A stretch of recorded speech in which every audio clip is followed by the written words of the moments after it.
and welcome. Hello, good afternoon. Hey, Carolyn. I have a feeling we're going to have some fun folks in the audience today. Welcome. Oh, hey, Midnight. Oh, this is nice. Sorry, I'm getting totally distracted by everybody logging in on Zoom, and I should really be doing my job. Good afternoon, everyone. I am JF Seary, and I'm going to be your host for this afternoon's session of HerStory. And so before we get started with our work this afternoon, I am going to just give you a few little tips for those of us that are joining on Zoom, which you're more than welcome to. If you're going to be joining us on Zoom, please make sure that you have your settings to hide non-video participants. Please make sure that your camera is off and that you are muted. We will maintain control of muting, so you may not be able to unmute yourself. We would like to invite you to post questions into the chat. If you have questions for any of the artists, we're going to have a brief Q&A once the poems are finished. We are very excited to have you with us today. Thank you so much for taking a little bit of time out of your schedule to spend some time with us today. So as we get started, I'd like to tell you a little bit about HerStory. HerStory was founded in 2005 by Crowell Charles Media. It was workshopped at the Nuyorican Poets Cafe with the mission of being a poetic theatrical group, empowering women at every college and university that we can get to. The first show was at University of Rhode Island. And this is from our executive producer, K.O. Charles. And as I watched the entire auditorium filled with students stand up and applaud, I'm trying to find a way to read this and not disengage from you, our virtual audience. Filled with students stand up and applaud 4 women from different cultural backgrounds performing poems, skits, and monologues, sharing their perspective of living in America as women of the times. Their stories were profound and relatable. And as the years passed, new members joined and new stories were told, and the result was always the same.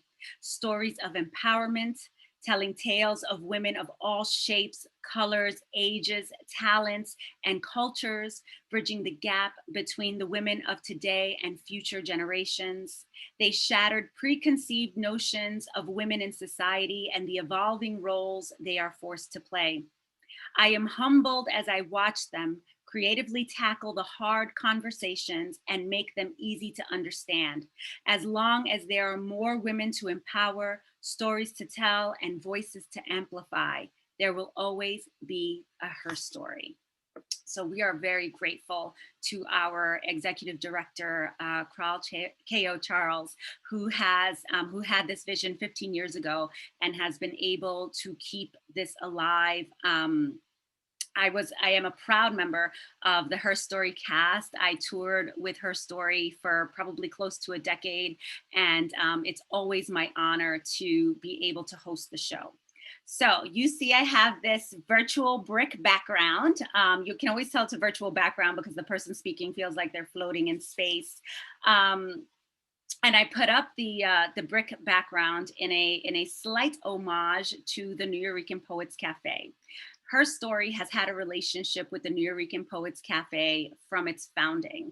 We have done shows there multiple times throughout the year, almost every year since HerStory was founded.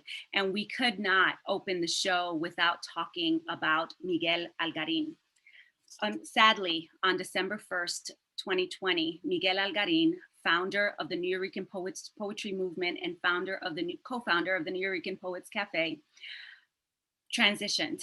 And so I would like to take a moment of silence to honor his memory and his legacy. So if you would please join me in this moment of silence.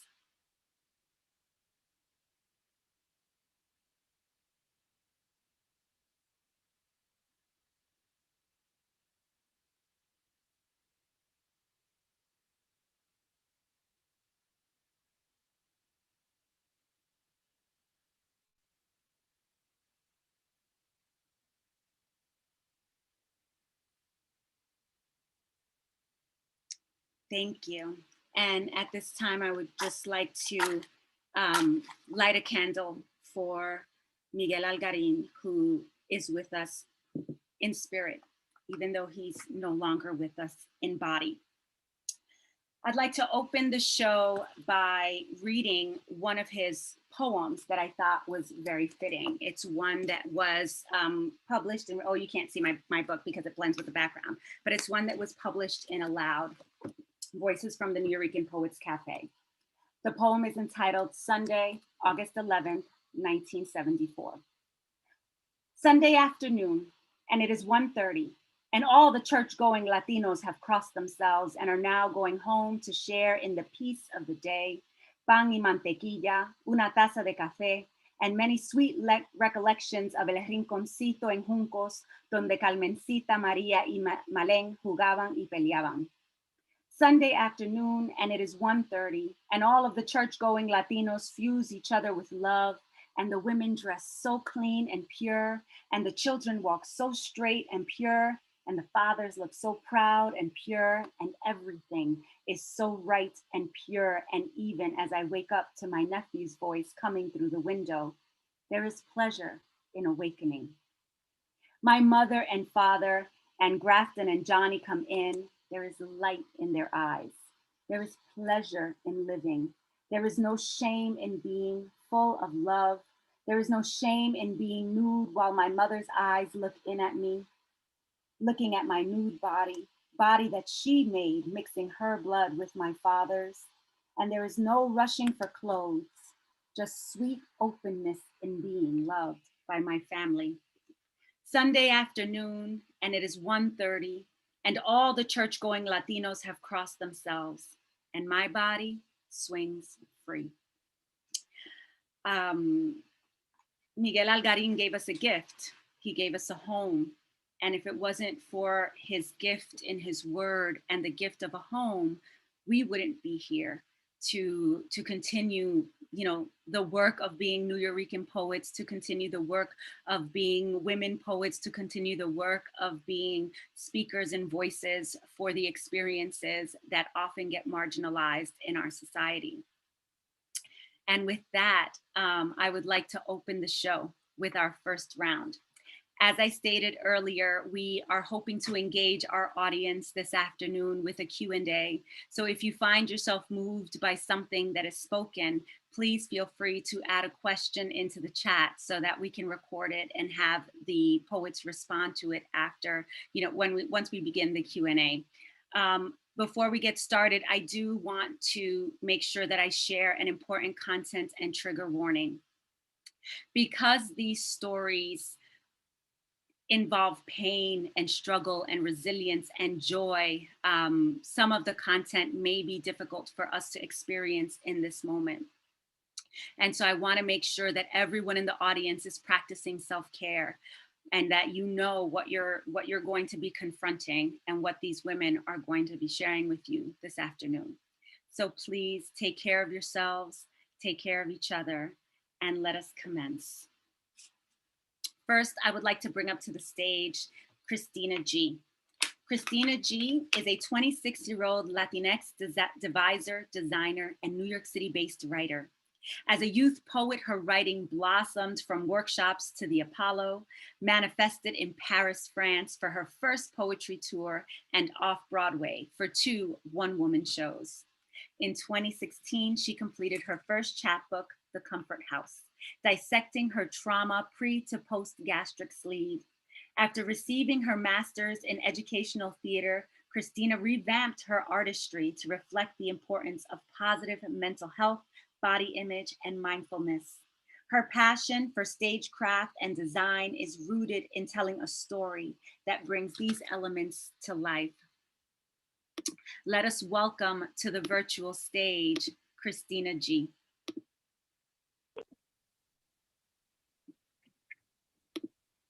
Hello, everybody. Thank you so much. I'm blessed to be here, and I'm blessed for everybody to join us as well.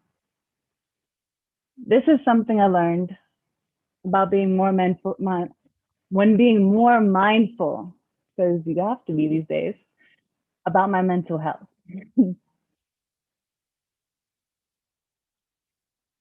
Not everyone has an internal monologue. And I'm astounded. Some people can hear the thoughts they think as they converse in the mind, and others can think nonverbal thoughts but only hear them out loud. I, on the other hand, I've always had the problem of speaking up, always had the problem of putting myself down, doubting I'm worth the same energy that I give out. Only gets worse when you're alone or just hanging around. The voice in my head does this thing where it pretends to agree with what you think. Makes you believe like you're in the driver's seat. Like you got the ability to big sister push me out the room. Like who gives a fuck with Kristina once because Kristina is mine. This mind got me tripping sometimes. You ever ask yourself what you want to eat? You ever window shop and want shit you don't need? You're telling me that not everyone has to deal with this personal bully man spreading all over my prefrontal cortex? Not everyone got the same smooth jazz tunes of you're a piece of shit. You're a piece of shit. You're a piece of shit. Kristina, Kristina, Kristina on repeat. This is where my day and the start of my brain meet.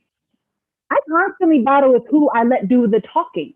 Kristina, the 26-year-old in total disbelief, or Kristina, the mental bully in charge of me. This mind can't afford to think for free. Like, where do all your thoughts go? If you aren't thinking what I'm thinking when you're thinking, then what are you even doing up there? Are you daydreaming about being on a beach, dirty in its sheets? Are you out in the streets, deep in good sleep, sweet soup, so you cheat, make love, like it's the joke everyone's in on, but me. There's nothing funny about Kristina. Nothing warm and fuzzy about the writer who blocks herself from being the main idea in fear the idea might follow suit like the mind. After 8, my body gets this intense urge to shrink, to fold back into the couch I take pride being. My body recants every bad word, every bad touch. I can spiral in the supermarkets and leave after 2 hours with nothing. I can get dressed just to redress, have a breakdown. No fussing. You're a piece of shit. You're a piece of shit. You're a piece of shit. Kristina, Kristina, Chris. Do you know if brains can be turned off? How can you lower the sound of a screaming thought? I get so overwhelmed from overthinking. It's a new kind of sport. Wait, did you just hear that? Was I talking out loud or were those thoughts yours? Thank you.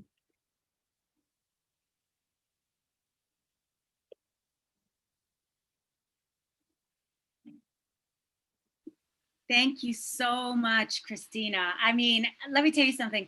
I've heard the poem a few times now, and there's never a moment where I'm not fully pulled in. The things we do to ourselves, right? Next, I'm going to bring up, yes, please go into the comments, show these poets some love. If you're following us on YouTube or on Facebook, feel free to show that love there too. They will feel it in the universe. Next, I would like to bring up to the virtual stage another darling dear. I really like these girls so much. I have to tell you, I gush on all of them. Ramya Ramana is an author, educator, songwriter, and poet. She has performed at over 400 venues. Her most recent work can be found in Seventh Wave magazine and the Southampton Review. Ramana is currently receiving her MFA in poetry at the New School, where she plans to release a collection of poems upon graduation. Please clap loudly in your home so that they can feel that vibration. I bring to the virtual stage, Ramya. Thank you so much, Seary. This poem is called My Name Is. My name is Flower.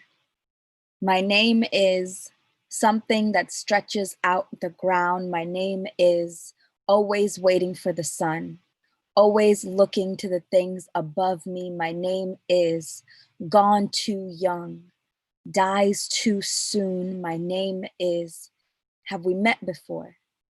My name is made for you to possess, made for you to take care of. My name is I've cradled my own tears before. My name is I'm tired.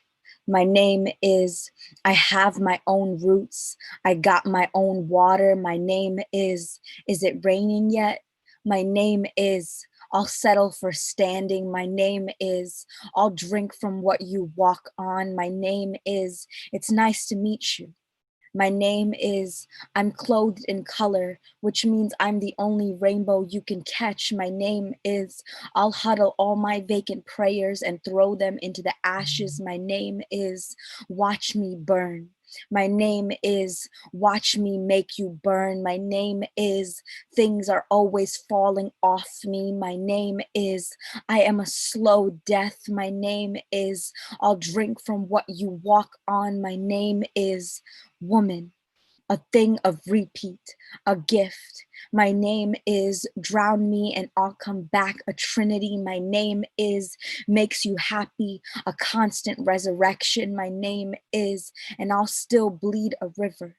And I'll still be a biochemistry, and I'll still be, my name is woman. And I'll still get back up like a resurrection. And I'll still be an open grave, a death undone. And I'll still walk out of quicksand like my feet are rapture, like my hands are a double-edged sword, like my heart is the fall of Goliath, like my voice is the break room for angels, like God is working double shifts through my spine. My name is woman. My name is woman. My name is woman. My name is I'll drink from what you walk on.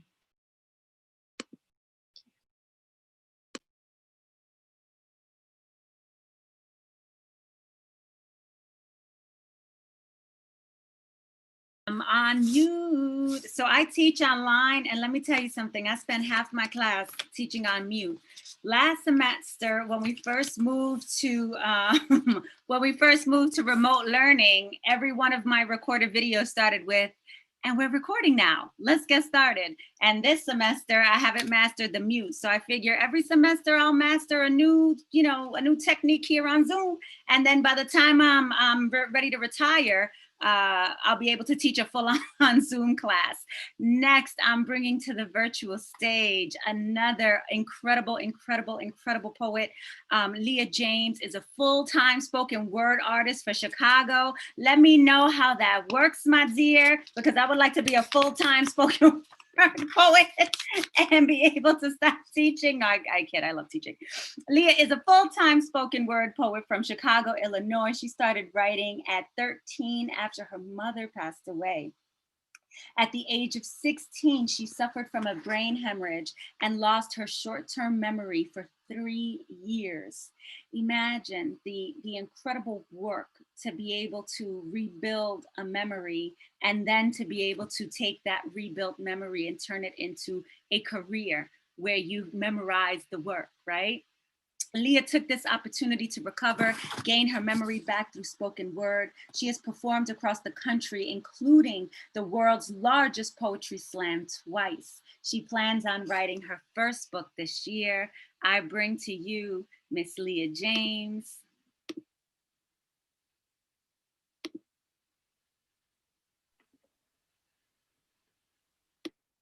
Hey, y'all. Can you hear me? Am I good? You're good.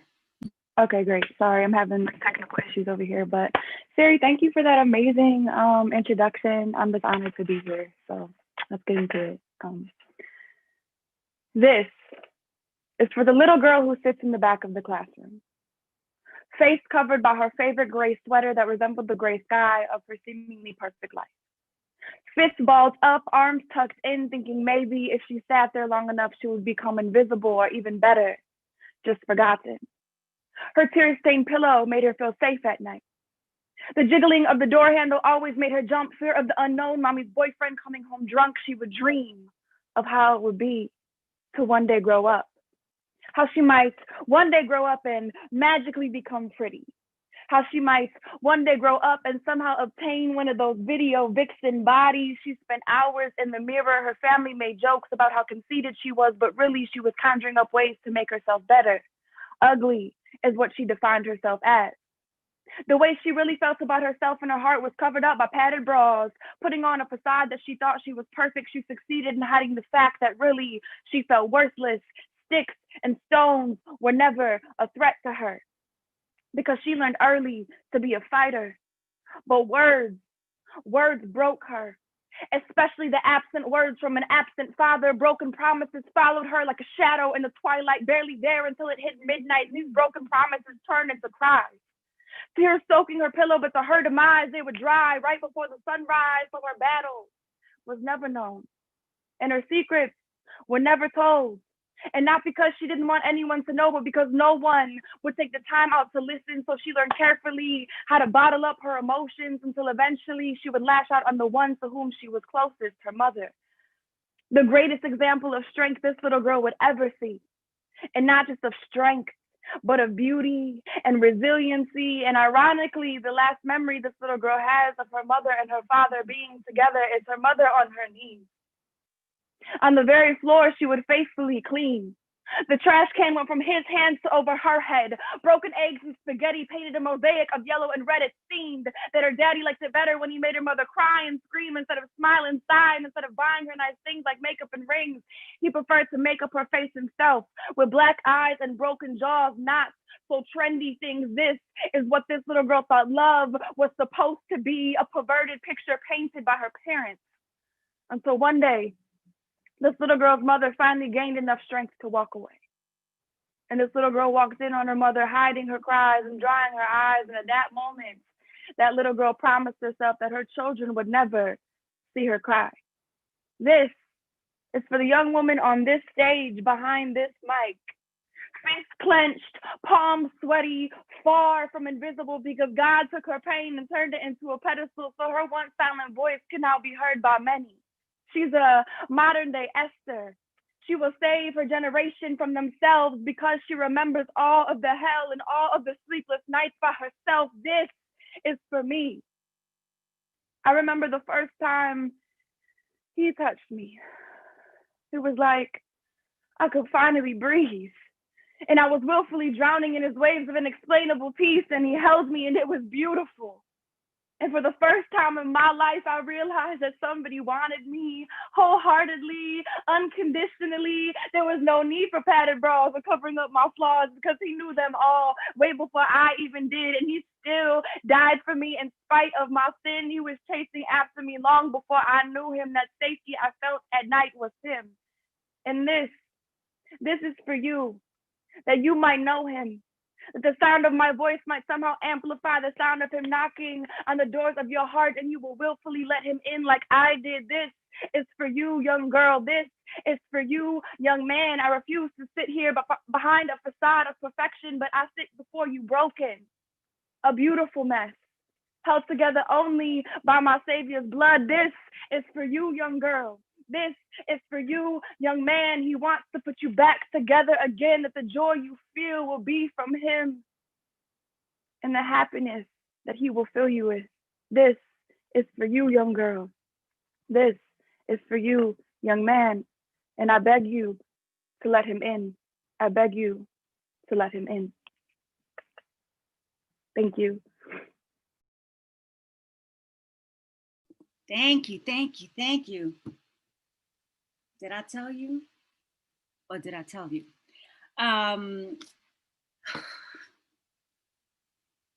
Sometimes you need a minute or a half a minute.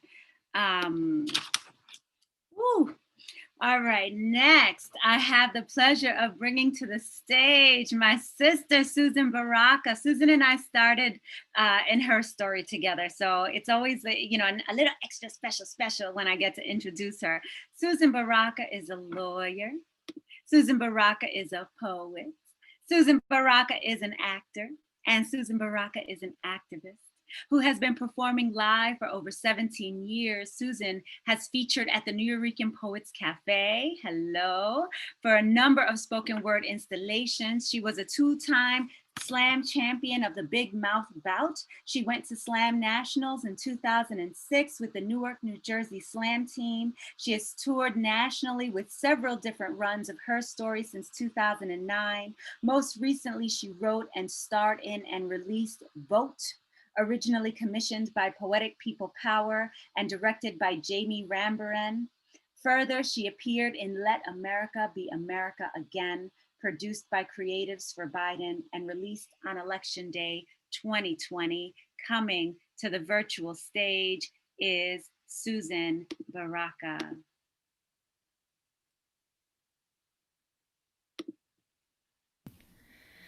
Hi, thank you. I'm gonna take a little turn and actually do a piece that it was my first Friday night performance at the Nuyorican Poets Cafe back in 2002, so about 18 years ago, which is showing my age, but it's cool. This cat was so cocky. 5 feet and 11 inches of cockiness, and it was so ridiculous, yo. He was a dick.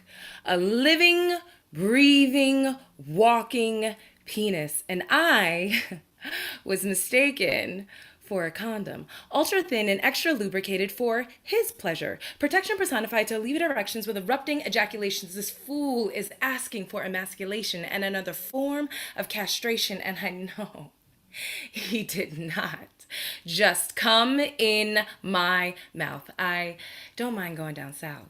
Just returning the favor, but baby, this shit ain't chocolate flavored and this taste ain't one I'll savor. It was the biggest form of disrespect. You are a poet after all, and I'm a poet from the heart.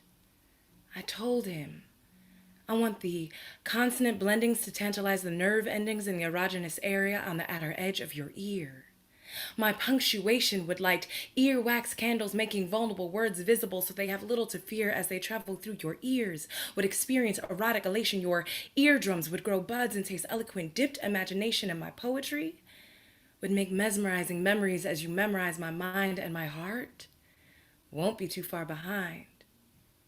And he did not hear a word I said, too busy staring at my breasts. It's like I had X large printed across my forehead and Trojan written across my chest. It was the biggest form of disrespect. He came in my mouth, desecrated the temple of my words, ejaculated on my heart and rubbed it into my soul and told me it was good for me. It has protein. But perhaps the protein he was speaking of was the kind illustrated in his attitude, which was pro, meaning to favor, and teen, meaning the teenage stage and the inability for him to act his age and grow up and off of himself. It was the biggest form of disrespect. So I'm done with blessing you orally and blowing your brain verbally while you lick me metaphorically. And I'm supposed to sweat that? Thought you had me sprung off the flick of your tongue. Thought I was high because you made sweet adjectives drip down my thigh. Thought I was addicted to your dick. Shunned because I let you sip from similes as they gush from within me. Yo, I can get that kind of oral satisfaction from any open mic slam in the tri-state area. And you was making plans like I was finna marry you. No, I was just worried about the head.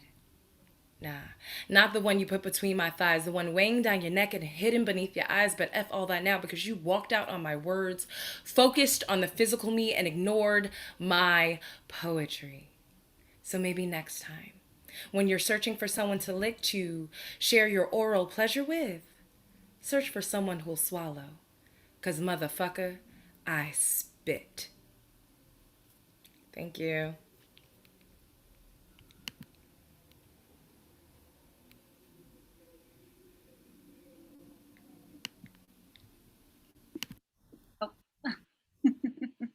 There we go. Okay. Yes. All of that in the chat. All of that in the chat. Thank you so much. Now we are going to go into our second round of this opening round robin. I am not going to introduce the poets. I'm simply going to bring their turn their cameras on in order, so just be mindful of that. I also want to remind you all that we are collecting questions for our Q&A, which is going to happen at the end of the show. So please PM me on your, in the chat with your questions, and we'll put them on the list. All right, so now I will be bringing up Kristina.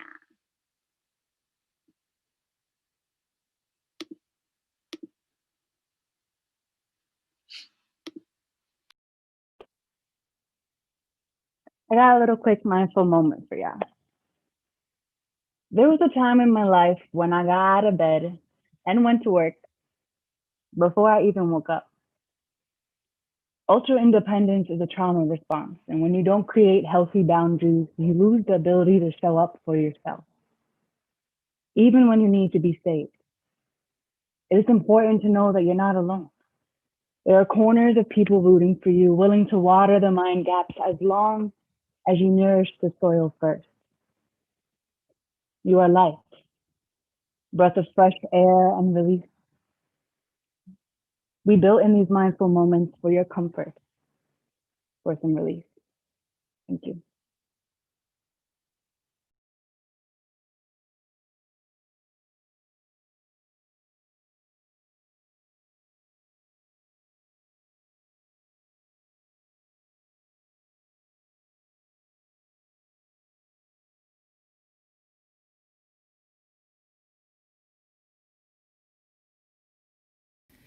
Seary, you're on mute. Yes, I'm mute. See, girl, I'm muted. This is how sisters look out for each other. My students too, they text me on the side like, we can't hear you, miss.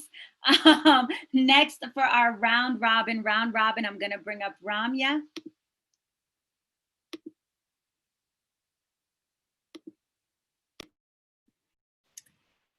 Okay. First, thank you, Kristina, for when we were doing this in person, we had like mindful moments brought in, and Kristina was the person that really brought that idea forward. And so, just thank you for always thinking of us. This poem is called Trauma and Enough. The thing about trauma is that it's often realized in retrospect. So when you are enduring trauma, you may not understand that this is the word that holds the weight of what you are carrying. Instead, you will feel a boulder finding a home in your chest. You will find yourself tasked with the duty of carrying this boulder everywhere, apologizing to other people for letting it take up so much space, apologizing to the boulder for not being strong enough to carry it. You will find yourself unworthy. You will cook up the feeling of not being enough in the heat of your mouth and find it spilling everywhere you go, like pieces of sand off your shoe after you've walked out of an ocean. But you must remember that there was a time it wasn't like this, when it was just you and your heart with no interruptions. My first experience of racism was when I was 3 years old, when a group of white teachers locked me outside in 6 inches of snow for an hour because I wouldn't stop crying. After leaving me in an hour to soak with the ice, to turn my hands into their own wind chimes, my cry soar from its own echoes, they decide to bring me in and swarm around me like an interrogation office, as if my being itself was sin, was a stain on this earth. They offer me a cup of boiling water and say, if you don't stop crying, we will place your finger inside of here until it burns.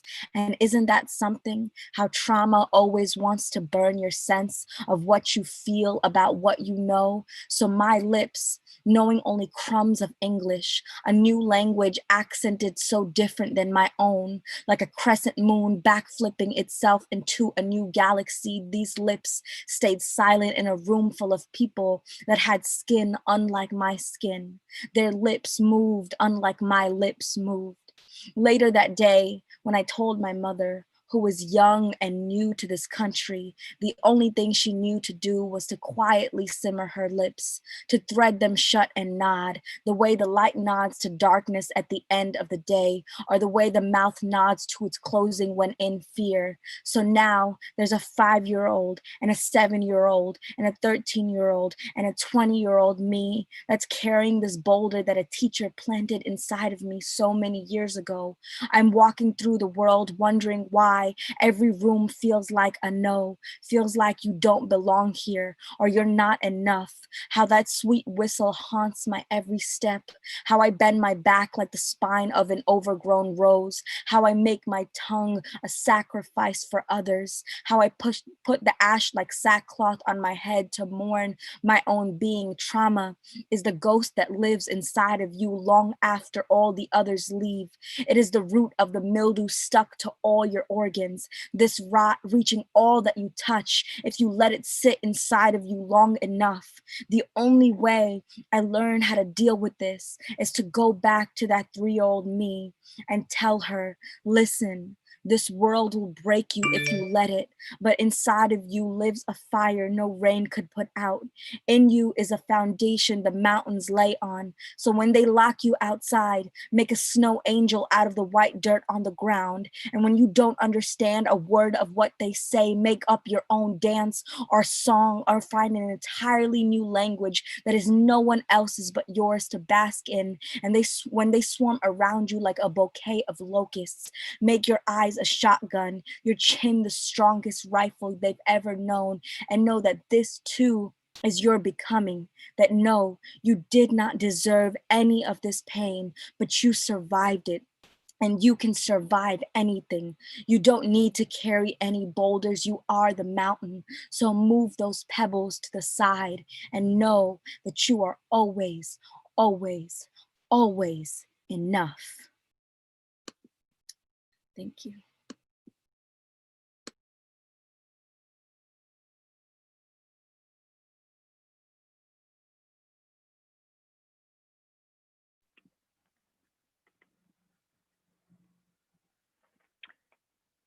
I have stared death in the face, but to be honest, some days still don't seem worth living. When you have experienced darkness like I have, you just don't forget it. You feel it deeply. I spend whole days trying to catch my breath like I'm still running from it. Then I realize that I ain't been going nowhere. Like I've been running underwater. I'm getting tired of training for a marathon that I never signed up for. And no, I'm not complaining. But explaining myself has become so damn draining and I'm angry. Poems like this, I can't release, it seems, because God forbid I show my humanity. And then people will see that all that glitters is in gold. They all want the stages, but they just don't know the price that I pay.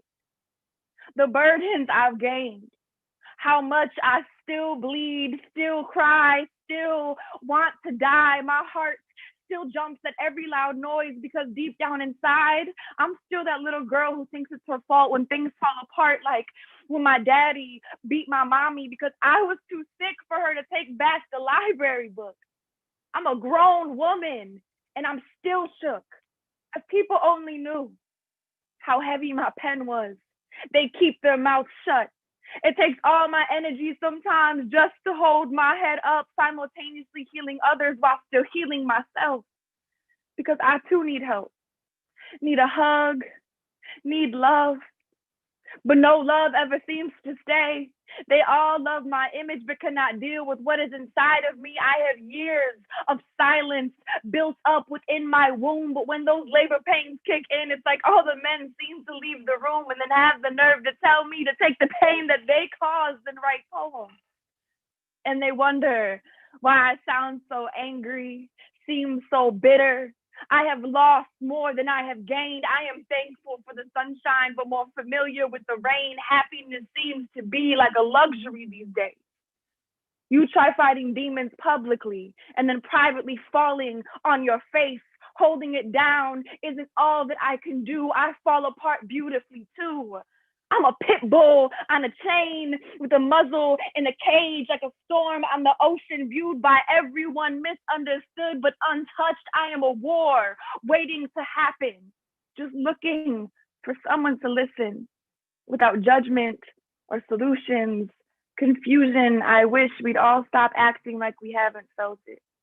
Stop side-eyeing me because you think my belief system has melted.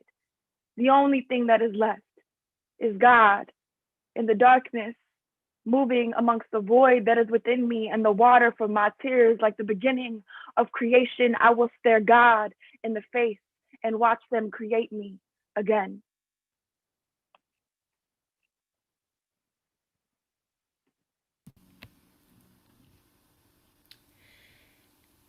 It's beautiful here. Dressed in ring light and eyesight. Lips make melody out of silence. Breath makes rhythm out of air. There are worlds we must save out there. Young heroes must be taught how to fly without wings. So I unravel fear from my fingers, tie it around your finger, and pray that you never forget. You are beautiful. You are beautiful. You are beautiful. They say the truth comes out in the light, but I think it comes out in the dark. The day just reveals the mark of truth left behind, like writing on the wall. Truth was here for a good night, just call. Except there is no wall. Just skin memories in a dimly lit hall where blood is shed on a monthly basis, where children fight their way through tiny spaces, where men rape, raid, and pillage, where one or two bring healing medicinal spillage. It's a jungle down there, where rabbits hop, tadpoles swim, and eggs hatch. But this is more than food for the hungry, more than a shrine. Yo, this is mine. And I'm tired of young men taking it, planting flags and dicks like this earth can be claimed property. And yo, maybe it can be. Because all I've ever wanted was to belong. So maybe that's why I kissed you after you proved you were the man, showed me who's stronger, and forced me in spite of my tears, because we both know I shouldn't have come here. So when you come here, I'll go numb here, and because pain is being lonely, and shame won't console me. Shame will dress in blue and smell like coffee-stained teeth against my nostrils. Wake up, they'll say. Press charges, they'll say. But I wonder if innocence is in the not knowing a crime has been committed. He acts as though he cannot steal that which is not for sale, but he confuses price for value. He doesn't know cost like I know cost. Just because I won't sell it doesn't mean it doesn't have any worth. He just, in the place I give birth, and he sees nothing wrong with that. Roz was right. Black girls learn love hard. We learn bullets and fists and unborn deaths. We learn STDs and broken spirits in glass bottles. We learn kissing after rape. We learn other women's scents. We learn unanswered calls. We learn to imagine love. We learn to pretend your love exists, and forgiveness. We learn forgiveness. We learn hurt too and cry too much. I keep thinking he's the one. But charming smiles don't conjure snakes, they conjure grass and women for snakes to hide in. We learn silence and the sound of our own tears. But we learn God. We learn to be brave. We learn to be victorious. It really is beautiful here. Dressed in ring light and eyesight. Lips make melody out of silence. Breath makes rhythm out of air. There are worlds we must save out there. Young heroes must be taught how to fly without wings. So I unravel fear from my fingers, tie it around your fingers, and pray that you never forget. You are beautiful. You are beautiful. You are beautiful. Thank you.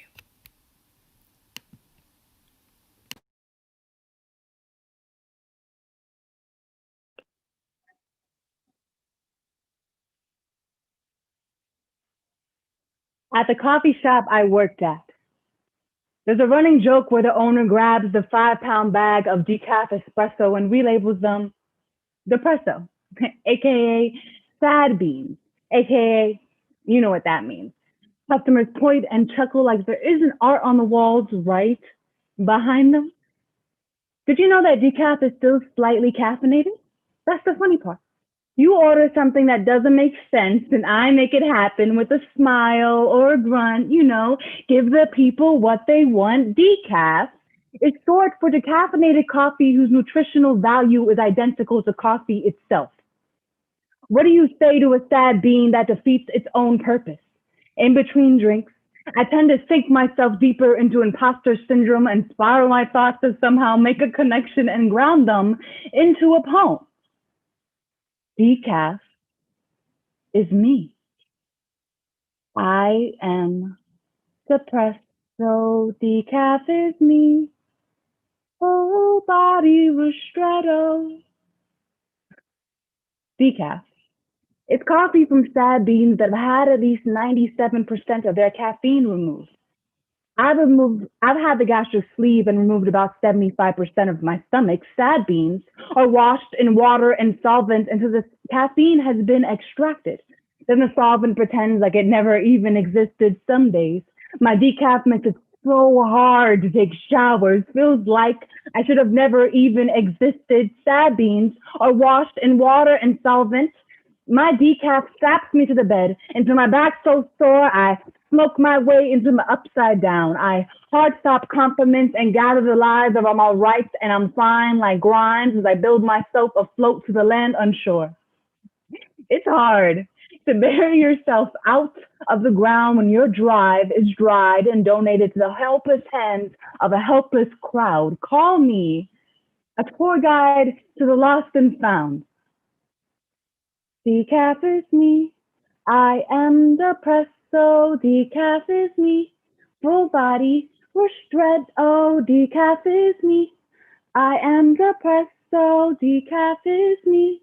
Full body restretched, oh. There's a running joke at the coffee shop where I used to work, where the owner grabs a 5-pound bag of decaf espresso and relabels them depresso, aka sad beans. I laugh under my breath.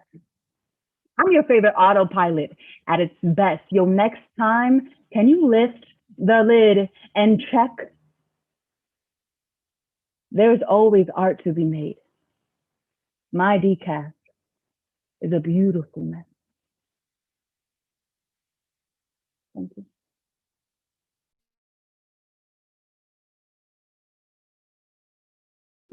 I'm not muted anymore, but you didn't get to hear that really high-pitched sound that just came out of my mouth. Y'all didn't know what you were going to find when you came here today, but you are finding it. You are hearing it. You are feeling it. I want to take this opportunity to share a couple of things with folks. I don't think she's with us anymore, but I couldn't let the afternoon go by without shouting out Miss Tahani Salah. She's another former cast member. One thing that has been incredible about anyone who's participated in HerStory at any time is that these women have gone on to do incredible, incredible things. When you look at the lineup, there are women who are creating theater all across the country. There are women who are publishing, their own books or their own poetry books. There are women who are continuing in this work. They're teaching and they're writing and they're creating, and they continue to be visible. And so, for these young women and for all of us, who have ever participated, it's an honor. It's an honor to share the HerStory title with all of these incredible, incredible people. We got former HerStory folks who have PhDs, who've been awarded, for their performances. It's really, really a joy and an honor to be a part of this group. So I wanted to share a couple of things. I wanted to say a couple of thank yous. So even though we are not physically in the space, we are always so grateful and so thankful for the Nuyorican Poets Cafe, for having been our home for so many different of our events.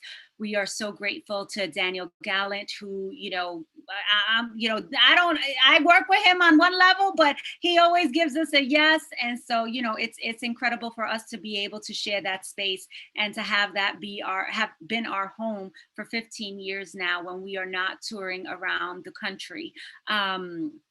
I also want to promote a couple of events that are coming up. So one really important event for those of you who either knew Miguel Algarin or who have read any of the books that he has published or edited, or who is familiar with any of his work.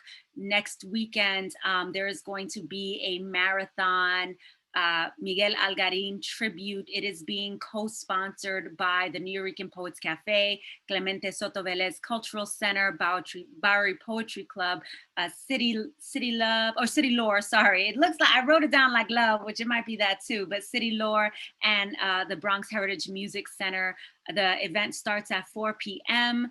It will be live streamed on Facebook and YouTube. So please, come for the entire time, come for part of the time, but, take a moment and celebrate the life and legacy and mourn with others the life and legacy of Miguel Algarin. So that is happening on December 19th at 4 p.m. Please check in with all of the Nuyorican Poets Cafe social media about this. There are also a lot of folks who are very close to Miguel who've been promoting it on their pages as well. So if you see the flyer, check in and be part of that moment. I'm sure it's going to be incredible. I'm sure.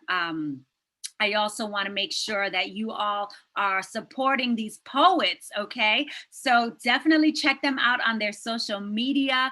Right now, I'm giving them a little moment to catch their breath. So if you want to follow HerStory and learn more about the program and where these women will be performing as a poetry troupe, please check out HerStory Poets, HerStory Poets, HerStory Poets on Instagram. You can also check out the poets on Instagram as well. You can find Suzen Baraka at Suzen, SUZEN _Baraka, BARAKA. You can find Leah James on Instagram at LEAHHJAMES. So Leah H. James. You can also find Ramya Ramana on Instagram and Twitter at Ramya Ramana, RAMYRAMANA. I'll post these in the chat as well. And you can follow Kristina G at Chris Crafts the Stage, KRISCRAFTS THESTAGE.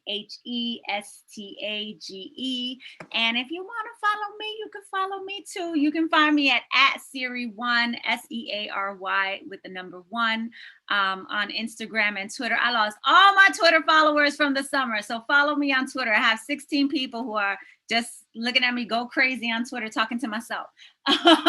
So please follow HerStory, follow these women, join them on their journey, and continue to support their work.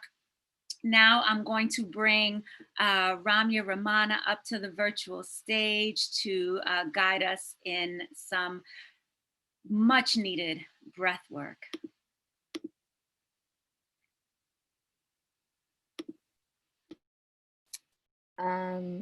First of all, I just want to say thank you, Seary, also for being an incredible host.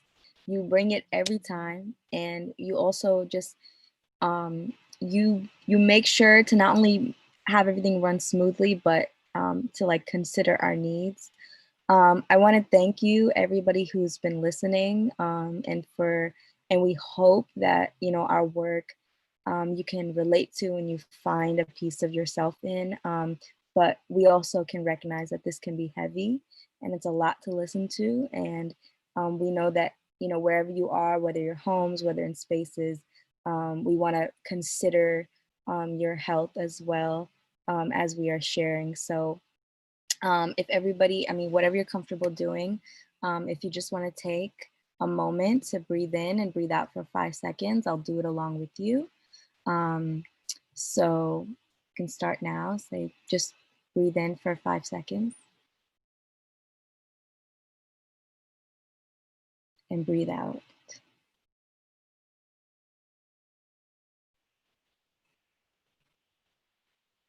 Breathe in.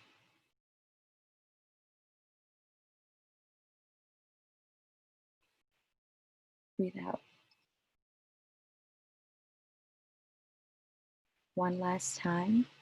Breathe in.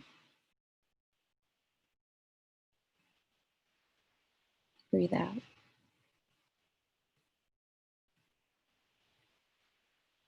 Thank you so much for being here. We love you all. We're honored that you're here with us, and we just want to make sure that we take care of you as you so graciously are opening your ears for us. Thank you.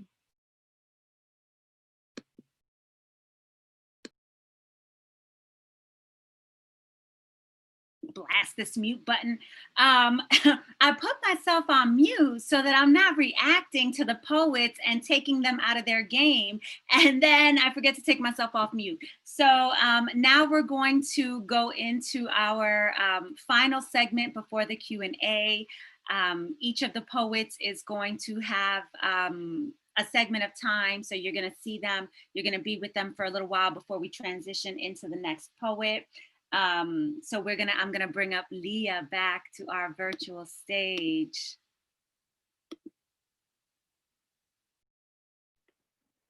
Hey y'all. I just want to say that I am just so honored to be here. I was crying and stuff because these women are just so powerful, and I'm honored. That's all I have to say. So if I cry this whole entire set, just blame them, and that's all. I want to be loved. I don't want to be loved like broken glass or home cooked food thrown on walls, or like the holidays that have infamously gone down in my history as moments that have ruined my childhood.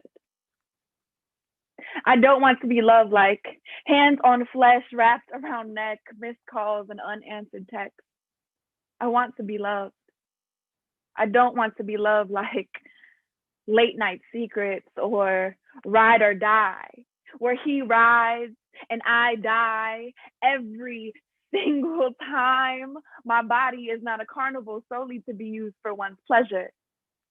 I want to be loved. I don't want to be loved like almost good enough, but loved in the moments when my mouth is not open, when I shut down because the weight of trying to save the world has crushed me. Love me when I am dust. Will you still find beauty in my humanity, or will you judge me when I cuss after stubbing my toe while trying to find my way in the dark? Will you love my darkness?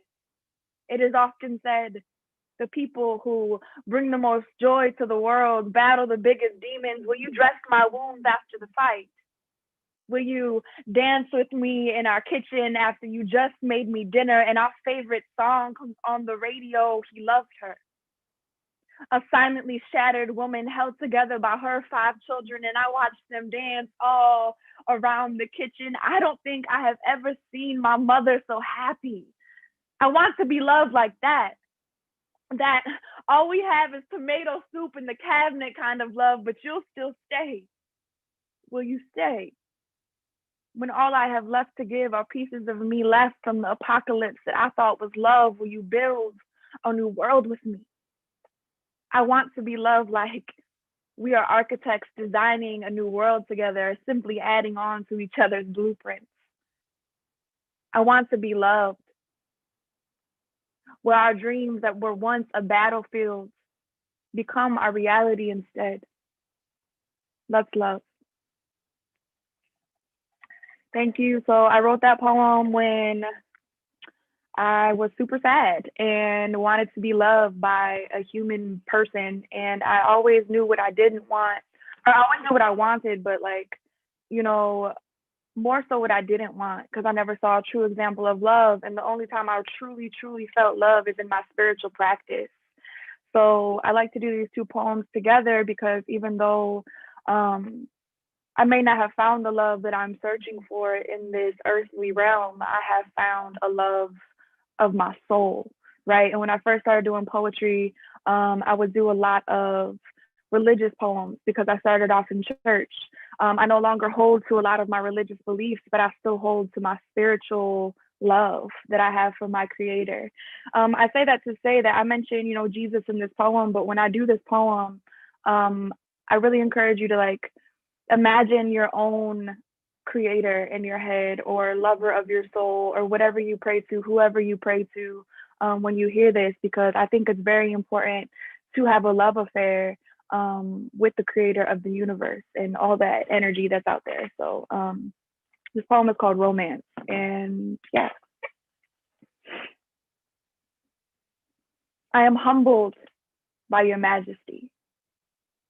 The mountains scream of your glory. The heavens are your handiwork, yet it satisfied you to create me. The oceans roar powerfully, imitating your voice from when you first spoke them into existence. God, I want to know you like the oceans do. Your mercy is brilliant, a strong contrast to my sin. I am on the opposite side of the spectrum.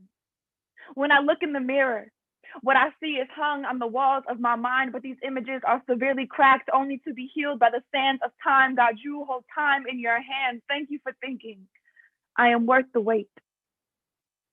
Your patience awakens hope in my soul. Your peace, like rays of sunshine, seep into my severely cracked heart. You have created me to need you, so in return, I will allow you to knead out the knots in my hardened heart, for it is yours. I have lost track of my mistakes. I have literally made an art of falling on my face, but I have learned how to crawl to your feet, where I will always obtain a new start. Your feet is where this all started. Your feet are my favorite place. I wish I could wash your feet with my hair and my tears like Mary did, but instead I will break open my heart and pour out all that I can, and I will wash your feet with my life and only pray that the scent of every breath that I breathe and every word that I speak will be pleasing to you. I am almost at a loss for words because your love for me is ruthless. You valiantly fight for my attention. You will break the legs off of any dream that even dares to carry me off into the sunset without first getting your permission. Your perfection cannot be measured. And no fairy tale can successfully depict this love affair. You have been madly in love with me even before you laid eyes on me, so I don't have to worry about maintaining a certain image to make sure that you remain faithful. And because you are a gentleman, I will willingly strip myself of myself for you, because I long for you to know me and I to know you. Every secret place and fear, I want them to be read aloud by you from the book of my soul. And I want no one to know the ins and outs of me until I've given everything to you completely, so then you can gift wrap me in your presence. After mending me meticulously back together, after repainting the outer shell of my countenance and refurnishing the corridors of my heart with the utmost eminence, I want to display your elegance, oh God. For you are my king, and I, your Esther, handpicked out of thousands. You have bathed me in your love, and I will never be the same. For this kiss has changed me. This intimacy has rewritten my destiny. A once upon a time forgotten story has now turned into a legacy, and I pray that the pages of my life will be laced with you.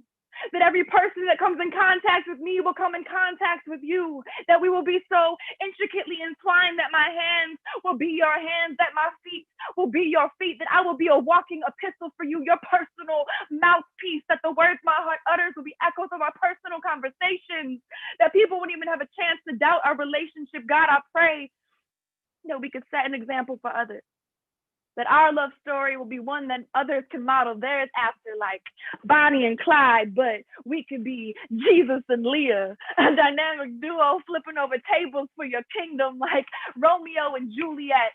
minus the poison, but 2 times the death, because you've already died for me, and I would die for you again and again and again. So let's set this world on fire, God, with a love that burns brighter than the sun, because you have set my soul on fire, God. You have set my mouth on fire, God, and I will speak for you. I will burn bright, bold, and beautifully just for you. For you are my romance, and you have shown me what love tastes like. Thank you so much.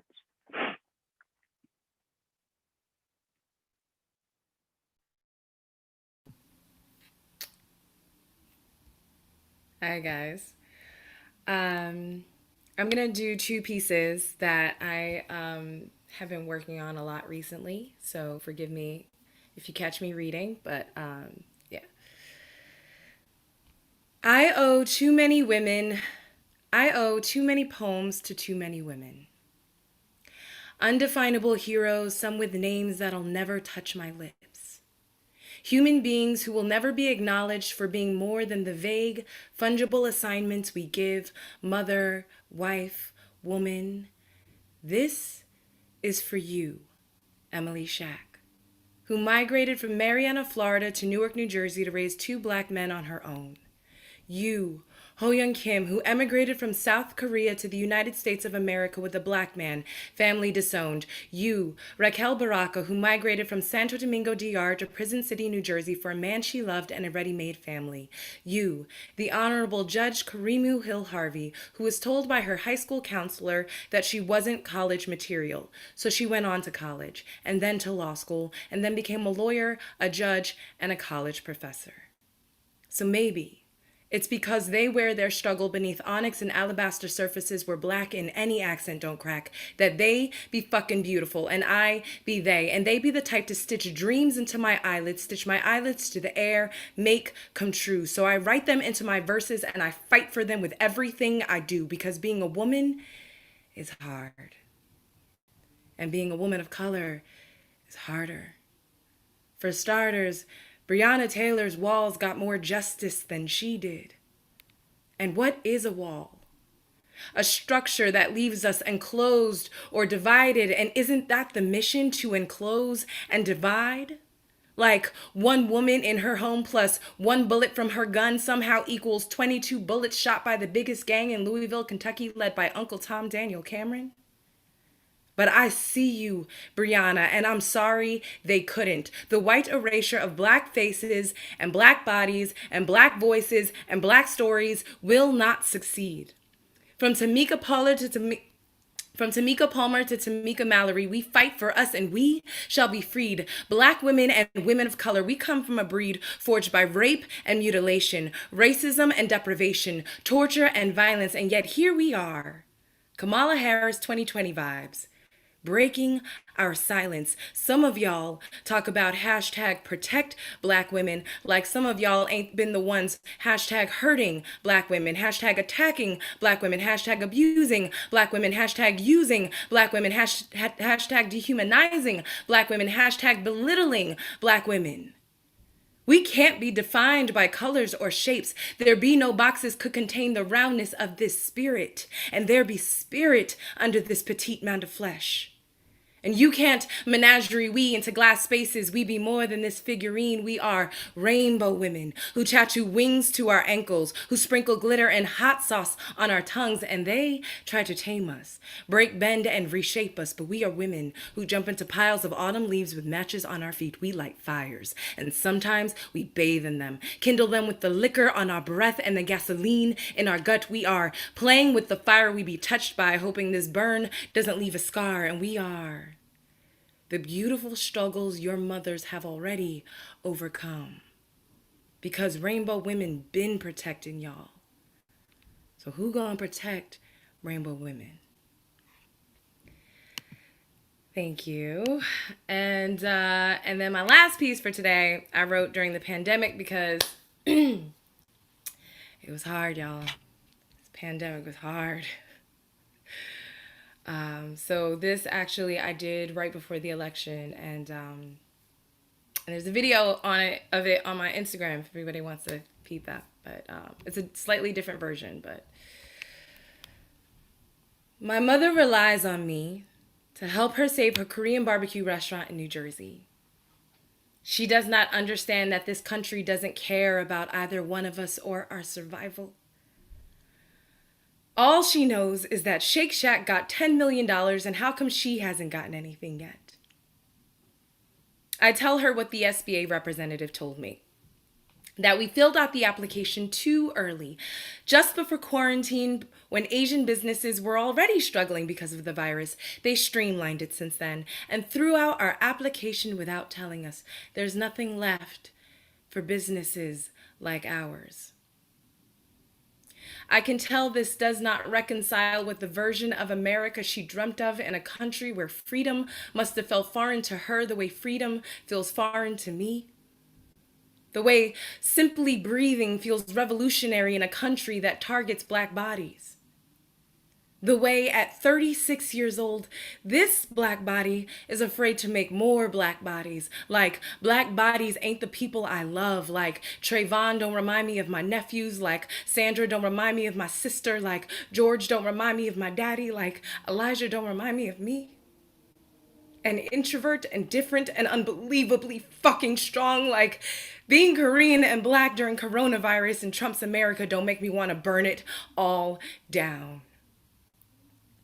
I've applied for the NJEDA, the PPP, the EIDL of the SBA, and I'm looking for the words to say, I don't know how to help you, Mom.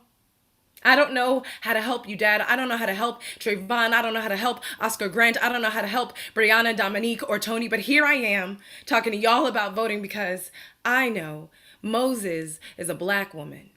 Shirley is a boss. Sojourner Truth is a verb. And they've been telling us what happens to a vote unused. It becomes an American dreamer deferred. Just ask Stacey Abrams. Voting is the bare minimum. You can lead a horse to Maxine Waters, but you can't make him think. Alicia Garza in the Black Futures Lab trying to bring y'all Black to the ballot and back from the brink. So here I am trying to get people to vote because I know that between 2012 and 2018, over 1.4 million voter registrations were canceled, with 700,000 canceled on a single night in July. And that's just Georgia.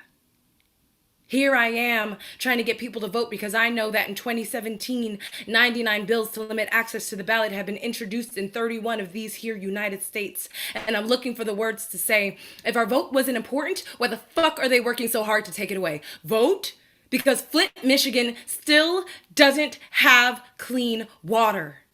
Because over 5,460 children have been separated from their parents at the border because children are being tear gassed, because children are being tear gassed during the pandemic of a respiratory disease, because children are being tear gassed during the pandemic of a respiratory disease for protesting the murder of a Black man by a white police officer via asphyxiation. Vote because the war on drugs led to Black fathers being ripped from Black babies, slavery.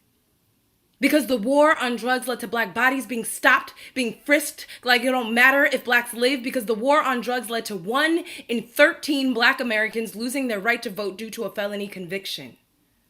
That was 2016. The same year as Trump's election, I said 1 in 13 Black Americans without a vote. The same year as Trump's election. Vote because you want to make facts again. Vote because the first step to co-opting a system is engaging in it. Just ask the FBI, the CIA, Justice Roberts, and Brian Kemp. Vote because when you're standing in the voting booth trying to decide between Tweedledum and Tweedledee, you'll ask yourself why there isn't a better choice. Vote because when they try to dismantle our bodies from our breath, we gotta use our voice. Thank you.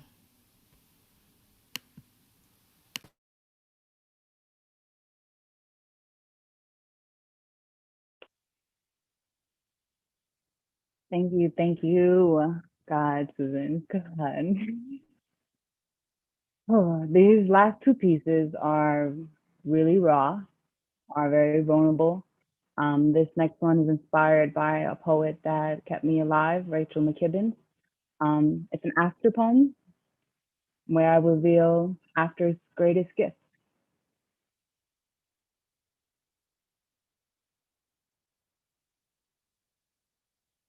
After I never received the yellow belt I was promised. After I learned my first black belt kata and all of my senseis loved the way my split sat strong. After the Powerpuff Girls made it look so easy. After Blossom told me about her abortion and I told her I miscarried before 12, making it official stopped being important. I understood this. After Blossom introduced me to Bubbles and Diego and Danny and Buttercup, after Muhammad was more than just my after school camp leader, but a black belt, I thought being his prodigy was cool. I brought Sensei Danny 5-cent fishes and the nickname stuck. Every quarter out from grandma's change purse went to an invitation to after hours practice. After I decided to stay out past curfew for the first time, I became the fourth Powerpuff. After he took my experience for expert, I left after school, after hours to chill. He thinks I'm cool. We walked me around 88th Street Park House and we sat. We sat and we tongued. Tongue before power dynamics were a thing. He called me to make sure that I didn't think I was his girlfriend that he already had. Actually, pretend that it never even happened. The next day, he complained to his staff about girls not being able to give good head these days, and I was able to put a name to what we have done. After I kept silent, after I continued to go to after hours practice and watch him suggestively fix the other girls' postures with his hands, after I told Buttercup on the Q24 bus ride back to the dojo, not knowing she and Muhammad were best friends. After Buttercup told Fish, she told Blossom that someone told Muhammad about her secret, all of the fingers were pointing to me.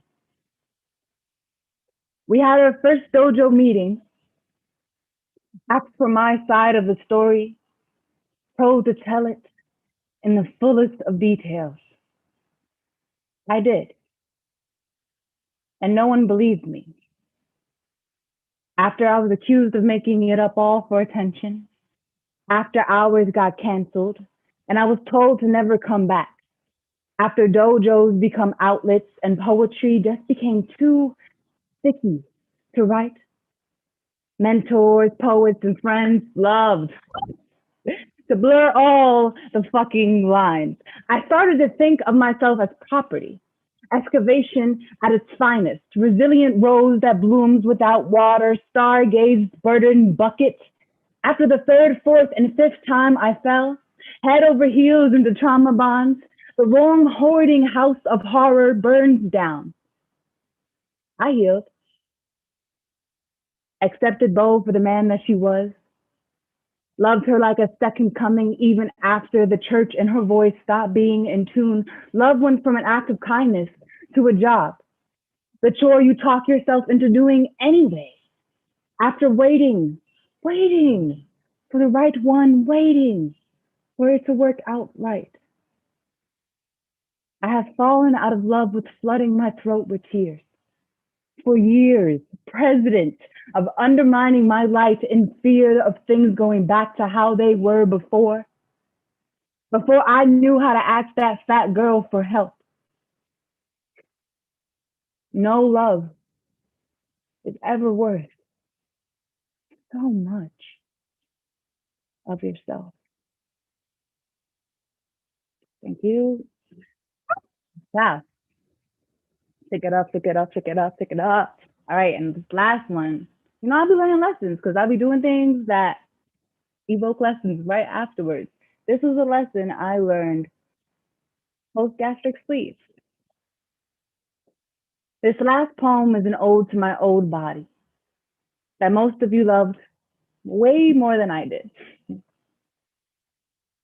In August 2016, I followed from my mother's footsteps and successfully underwent the gastric sleeve. Prior to this moment, I went from 320 pounds to 160 pounds of flesh.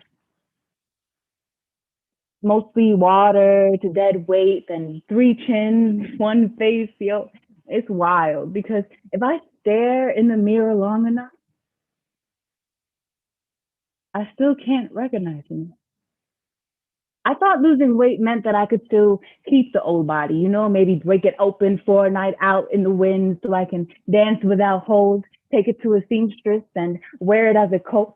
I thought losing weight meant that I would love myself more when in fact, more than I did than when I was fat, when in fact I loved myself short. That body was a cave I carved into a fort. That body was a stage I never let perform. House I never learned to swim in, so I shed.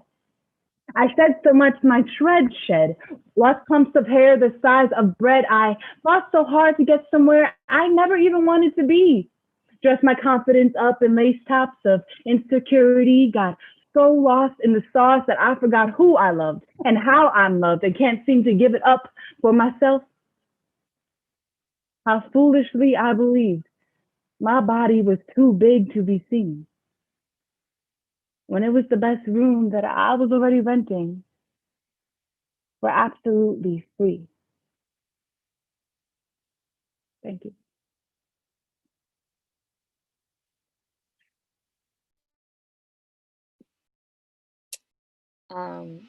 Wow, Christina is just amazing. Like, seriously, Christina doesn't know it, but like every time she speaks, I'm like, I just I just see her writing so many books and so many like young people just like literally coming just to hear her, because there's just something in her that, number one, it's so authentic, it's so pure, you just are drawn to it. And um incredible writer. And also it's just like, I think her being honest inspires you to be honest. So um yo, shout out to Christina, living legend.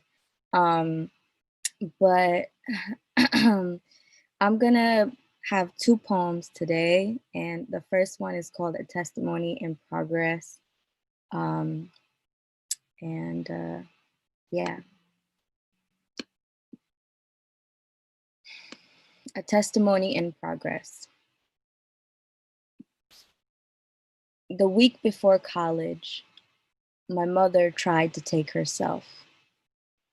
She was all dusty relic, crumb of martyr, symposium of darkness.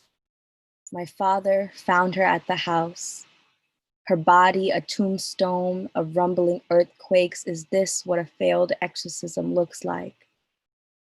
He had called 911 and took her to the hospital. By the time I get there, my father is gone. He has left to marry a woman from Thailand that he has just met a month ago. He was supposed to leave earlier that day and was complaining that he might miss his flight because of this. Her corpse only speaks in tremble. My father will not be back in the country for a month. I cannot afford a dead mother or a blink, because any moment she can become all skeleton, all lack of soul and still. I stayed at my pastor's house for a week. They made sanctuary out of their palms and held me like the last scripture that is read before the end of times. And at this moment, I understood why I always hated theology, because when God happens, nothing else matters. The only thing I knew was to make seatbelt out of this mouth, to understand that there is a time for everything. When my mother started getting better, she asked for my father constantly. I didn't know how to remind her that the contracts were signed, that in this country, ink means far more than blood. She started asking for the rest of my family, everyone except me, and I felt selfish for noticing this. A week later, her teeth open and close like the lid of a garbage can. She is able to carry conversation, and I'm not sure how I feel about this, for all she asks is for my father.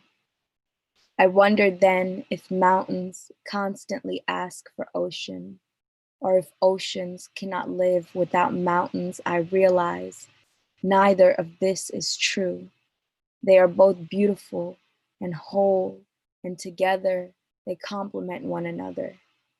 This is caricature of relationship, but people do not understand that the earth is just an infinite book of analogies on God and purpose, including me, because what do I know about human life besides that it is far more than just surviving? Thank you so much. So to close off the last poem, I actually wanted to do a poem that's not by me, and some of you may know this poem. I'm sure most of you know who this poet is. And so if you're in your home and you've heard this poem before and you just kind of want to mouth along and kind of be a part of it, feel free to. And this poem is called A Litany for Survival by Audre Lorde, because I feel like, you know, that's really the person that can bring this whole thing together. So A Litany for Survival. For those of us who live at the shoreline, standing upon the constant edges of decision, crucial and alone. For those of us who cannot indulge the passing dreams of choice, who love in doorways, coming and going, in the hours between dawns, looking inward and outward, at once, before and after, seeking a now that can breed futures, like bread in our children's mouths, so their dreams will not reflect the death of ours. For those of us who were imprinted with fear, like a faint line in the center of our foreheads, learning to be afraid with our mother's milk, for by this weapon, this illusion of some safety to be found, the heavy-footed hoped to silence us. For all of us, this instant and this triumph, we were never meant to survive. And when the sun rises, we are afraid it might not remain.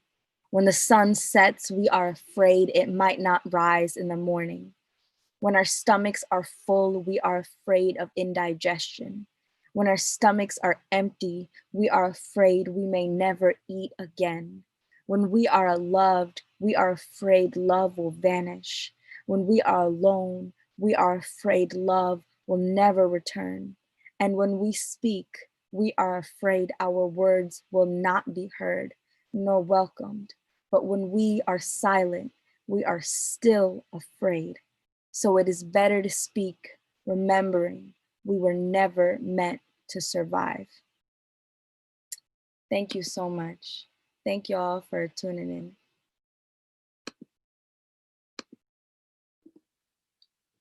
Oh.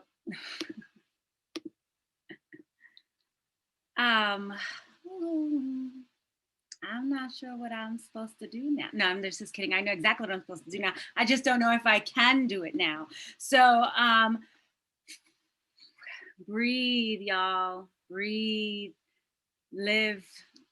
Let those words live inside of you, in you and around you. So I wanted to take a quick moment and let you know how, oh, you can't see it. Here it goes. I hope you can read it. How to support a poet.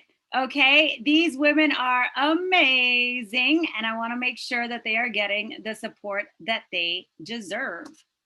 Okay, so number one, follow them on, oh, here we are. Number one, follow them on social media. I shared all of their social media handles with you. Okay, so please make sure that you are following them. Number two, read their work, okay? Listen, it's one thing to hear and experience the poems live. It is a whole other experience to read the words and live with them and sit with them. I'm very excited because I have a ton of books by poets that I know and have worked with, and it's my favorite part of my library.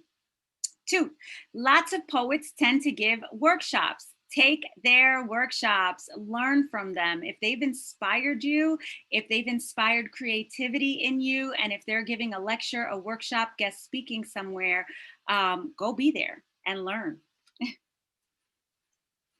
Next, attend their events. okay? If you see them promoting an event, especially now that we're in this virtual world, we can't complain about the weather. We can't complain about money. We can't complain about time. These events are happening all year long. They're happening virtually. Attend their events, show them some love.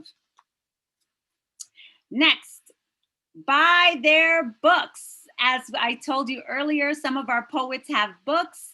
If they do, please check in with them, find out how you can buy their books, how you can support their craft in this way. If they don't have books out yet, but they're working on them, definitely find ways to get on their listservs and stay in touch with them. So when that book does drop, okay, you got your coins together.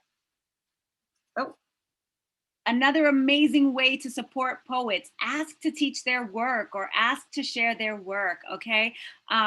You know, so many classrooms are still in the canon, and there are so many amazing poets who are not in the canon, but who need to be in classrooms. So if you are a teacher, a workshop facilitator, or if you work with young folks, definitely ask these folks about teaching their work. Not lastly, second to last, let them know, I don't forget what I wrote here. Oh, let them know you enjoy their work. You know, writing can be very solitary unless you're with a writing group. These women are throwing their whole body, their whole life, their whole soul on the stage. And if something resonates with you, don't, you know, hesitate to let them know. And lastly, share. So you don't have any money to buy a book and you don't have, you don't have the time to attend an event. Those things are okay. We all live different busy lives, but definitely make sure that you're sharing their work, that you're supporting them by promoting. You know, this poetry game is not easy. It is very challenging to make a career doing this work. And so any little thing that you can do to engage with these women and support these women, I am sure that they are going to value very, very, very much. Before we transition into the Q&A, I'm still taking questions. You can send them to me on Facebook. I'm managing like a Facebook thing over here. That's why I'm looking over here. I'm managing a chat over here. So if you have questions for these ladies, please, you know, put them in the chat, whatever chat you're at, not YouTube though.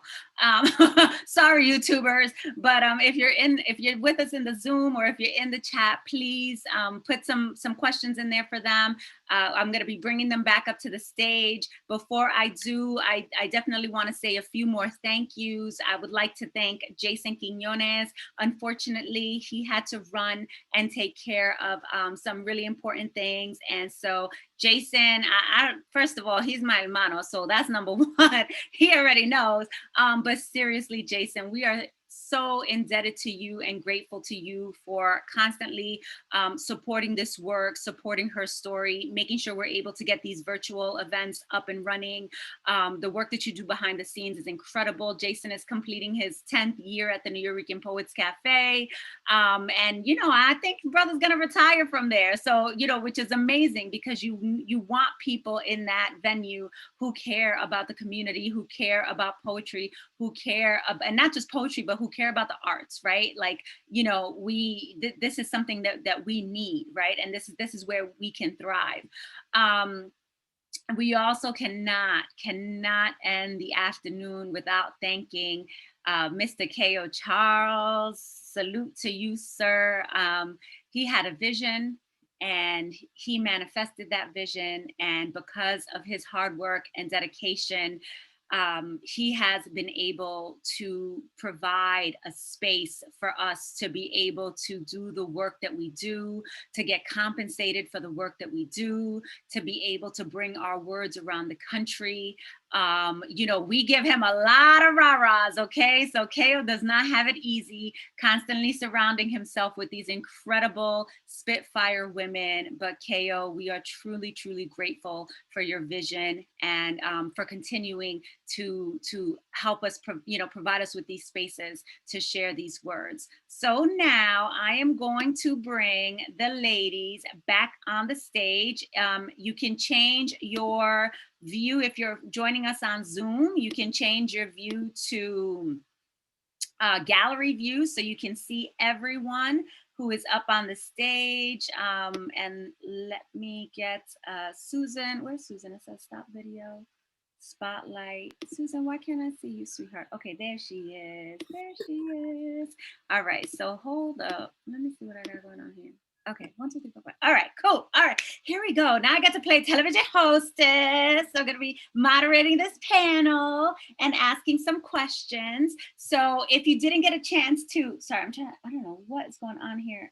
Give me 1 second. I'm trying to get the chat up on my, oh, here it is. Oh, fantastic. Okay, so we're going to start with the first question, which is, I think, a question that sometimes is challenging for poets to answer and sometimes not, because it comes from so many places.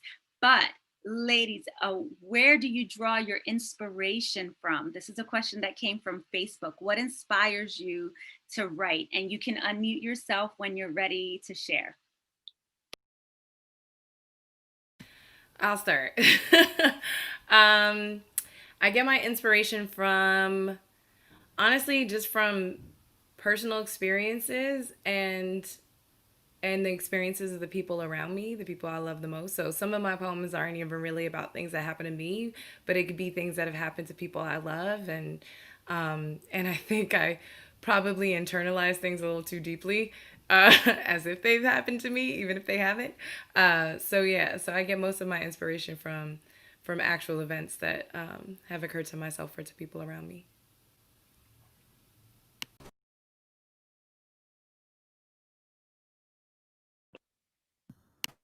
I co-sign with that as well. Definitely pulling from life experiences, definitely pulling from things I should say, could say, would say, would say, all the syllables in between, but don't, So I writing definitely was the outlet for me to just be able to regurgitate that somehow, get it out of my head, and kind of just like put it into the world as something that exists.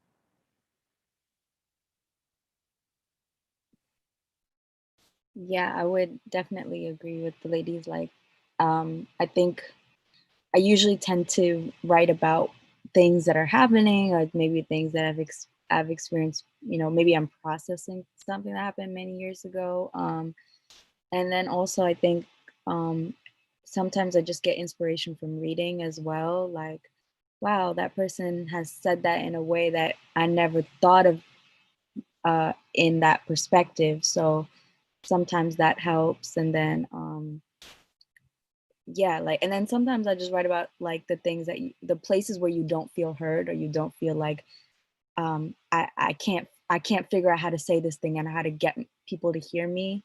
Sometimes that tends to be what comes out. So I would say that's usually how it happens. I agree with what everyone said. But for me, my inspiration comes from survival. I grew up without parents, so my mom died when I was 13, and my father wasn't in my life, and I was an orphan at a very young age. So poetry was literally the only thing that kept me alive. I wrote a poem about poetry, like it being my best friend. And I honestly did not know that what I was writing was poetry until I started sharing it with people. So for me, it's like it just came so naturally. Like this is how I communicate with not just the world, but first with myself. Um, so I write from a place of survival. But as I grow and as I heal and as I become, whole in the sense of what I long to be, my writing has changed. So now I can write about love and happiness and other things that I want to thrive in rather than survive in now. So I do feel my poetry evolving and changing, but for all of my life, it's been from a place of pain and just feeling something and being able to live and survive.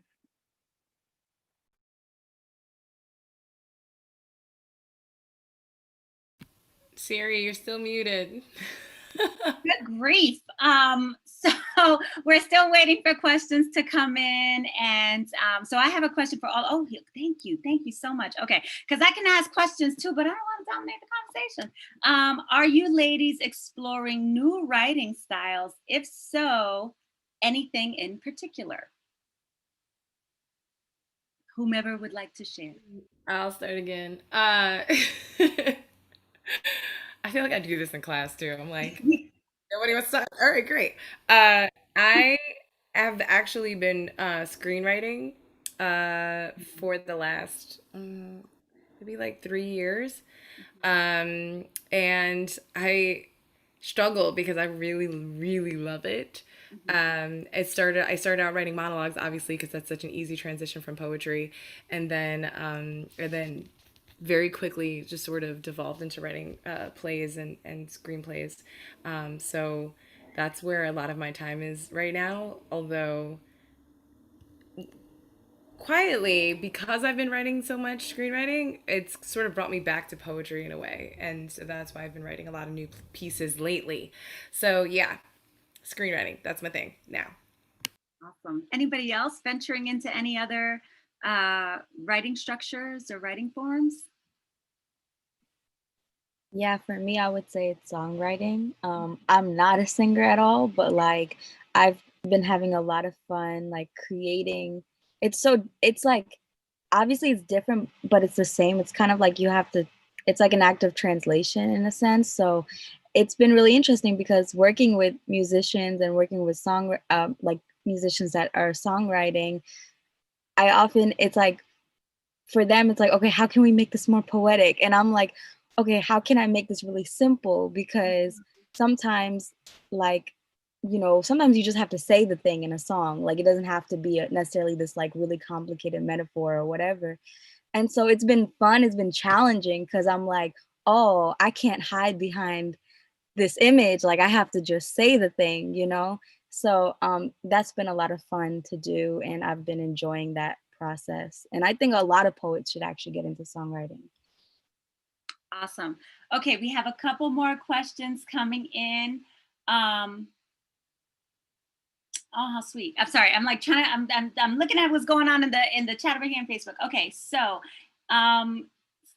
here we go. All right, so the first question is there a better time of day to get your feelings together to write? For me, it's always like the evening. Mm. I'm not a morning person. Like I will sleep till 4 p.m. and I'm 30 years old. Like I'm not kidding. So like my way to create is always in the evening, like always. If I even when I'm riding in my car, like I've been stopped by police, like sitting in my car at midnight, like writing, and people be like, "Are you okay? It's a random white woman sitting here in the dark," like. So for me, it's the nighttime for all my creation. Awesome. Anybody else? I have more questions too, so feel free to answer while I gather. Heard you. It varies a lot for me. I think because of like the school student structure, like I've conditioned to like know how to work in the morning. So it's like I can crank things out of myself if I work hard to some extent, but it also varies very much so on my mental health and like how I'm feeling that day. It's not like if it's revising, it's like I tend to like find a little corner in a little nook in the dark, and like it's just me and my computer. I can't write like on paper anymore for some reason, but we're gonna get back to it. We're getting there. Yeah, I say it varies a lot, but like I think the main condition is that I have to make space for it. Like a lot of times, like I first of all have mad bars, and I'll just get them, acquire them, walking to the train. And it's like I want to like take out my phone right now and write, but I'm walking to the train, and my hands are gonna be cold, and I can't stop, and I'm in a rush because life is constant. But I think when you make the active choice to make the time for the writing and the time for the poems, like you do yourself a really good service. Awesome. Anybody else before we move to the next? Okay. All right. So we have a comment. Mary Lisa writes, yikes, okay. As a white woman with a Black child and having been anti-racist my entire life, as well as disowned by my family for 7 years, I have many poems regarding us versus them. I've been working on them for 35 years. Now, though, after reading the book. So I think that the comment might have gotten cut off a little bit, but Mary Lisa, thank you so much for sharing that. It's the stories, right? And I talked about this at the beginning, right? There's joy here, there's pain here, there's resilience here. There's so much, right? And these stories need to be told. And so for our last question, which I think is kind of fitting, how do you feel about performing on the virtual platform? Oh, okay. Thank you, Mary Lisa. I saw that. Thank you. Anybody? All right. Oh, Kristina, you. Yes, Kristina, You let's know, go, girl. I think it's moments like this, where it's like, oh, what are we doing here? Got to step in or not? Question mark. It's different, it's very much like what you make it, like you can either choose to make the space and put a little backdrop, do your little thing or not. You can put your phone on and call it a day. It's about the access and the amount of access that you want to invoke to yourself, and from yourself. I think, the platform itself is nice. It does allow you to do all the things you're supposed to do.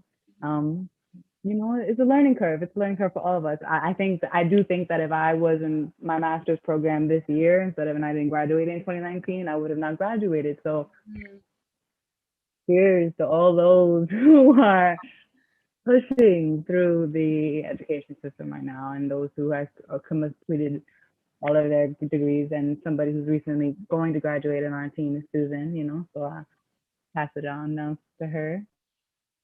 I have mixed feelings about it. On the one hand, actually I don't have mixed feelings. I don't love it, but like I'll do it, obviously, right? Because we still have to work, and also this has been a way, especially for me. I feel like it's been a way for me to not reconnect, but have friends who don't live in this neighborhood, who can't come down to the New or wherever to see my show, or friends who have kids or whatever. It's been a way for them to see my show, whereas they wouldn't have seen it before because of limiting factors, right? So on that end, it's been great. I've been so blessed to have friends. Like I have a friend on here from Vegas right now. So I feel beautiful and blessed for that. At the same time, because I take classes over Zoom, like I know that it's really hard to stay focused on a Zoom performance. I know that it's really hard to connect with what you're listening to, and I can sympathize with that. And so and I know we've talked about it as a group, we miss touring, we miss being on the bus, we miss the experience of being in the room with people in real life and having these mindful moments and doing these breath exercises collectively. Because the truth of the matter is that the audience is just as, if not more important than the performer. And it's hard to feel like you're not connected completely. And but I will say, auditioning over Zoom, I much prefer. Much prefer auditioning over Zoom. But I miss performing live, and I know the girls do too. Thank you. Ladies, gentlemen, people of all flavors, thank you so much for joining us on this Sunday afternoon. Thank you for taking the time. Thank you for all of the beautiful words in the chat. I'm actually going to figure out how to print it so I can share it with them. I don't know if they all got to see everything that you were posting. Thank you for joining us on YouTube. Thank you for joining us on Facebook. If you were here for 5 minutes, if you were here for 2 hours, we are so grateful to you. Please keep, keep pushing. We are so close to 2021. We are so close to moving on. We are so close to that next moment. And, we are just so happy to share the space with all of you. So thank you. Have a wonderful night. Ladies, virtual abrazos for all of you. Thank you for being just wow. I feel like I don't even have to do anything because y'all are in the world. I could sit back now. For real. So thank you. And everyone else, we'll see you on Facebook. We'll see you on Instagram. We'll see you on Twitter. Be well, stay warm, wash your hands, wear your masks, take care of your elders, and stay the hell home. Thank you, Seary. Thank you, Bye. everyone. Thank Love y'all.